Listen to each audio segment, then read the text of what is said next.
1 2 3 4 ফয়সাল ভাই ভাই কি কি কোনতেছেন ভাই? আরে ভাই গুগল টিভি কোনতাছি এই মাসে 50টা গুগল টিভি আনছি বড় বড়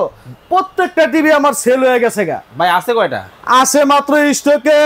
65 আছে 2-3টা 50 আছে 55 আছে মনে হয় 1-2টার মতো তো একেবারে সীমিত আমাদের স্টকটা আছে তো গুগল টিভি যারা নিতে চান বাংলাদেশের এই প্রথম পানির দামে গুগল টিভি দিচ্ছি পানির দামে গুগল টিভি? একেবারে পানির দামে ধরেন এই যে 32 থেকে শুরু হয়েছে আমাদের কাছে গুগল 32 ইঞ্চি জেবিকোর গুগল টিভি 4 বছরের প্যানেল গ্যারান্টি 2 বছরের পার্সেল গ্যারান্টি দাম রাখতেছি মাত্র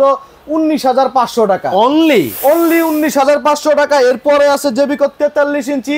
এটাও গুগল টিভি মাত্র 29,000 টাকা 4 বছরের গ্যারান্টি 4 বছরের গ্যারান্টি এরপরে আছে 55 ইঞ্চি দাম রাখতেছি মাত্র 52,500 টাকা 4 বছরের গ্যারান্টি গুগল কিউএলইডি ভাই এটা আবার কি? একেবারে ভাই ক্রিস্টাল ক্লিয়ার 4K এরও বাপ পাবেন এই যে এখানে আছে 65 ইঞ্চির দাম রাখতেছি মাত্র 63,500 টাকা 4 বছরের গ্যারান্টি গুগল কিউএলইডি ভাই আসলেই তো একবার কম দামে দিতেছে একেবারে কম দামে 1.5-2 লাখ টাকা লাগবে এইসব টিভি কিনতে 65-50 কিনতে যারা কিনতে চান অবশ্যই আমাদের স্ক্রিনে দেওয়া নাম্বারগুলোতে যোগাযোগ করুন আর যারা সশরীরে আসতে চান ঢাকা মিরপুর 10 নম্বর শাহালি প্লাজায় 7 তলায় 714 নং সব কানেক্ট সলিউশন বিডিতে আসতে পারেন স্টক একেবারে সীমিত ভাই স্ক্রিনের নাম্বার দেওয়া আছে এখনই যোগাযোগ করুন এখনই যোগাযোগ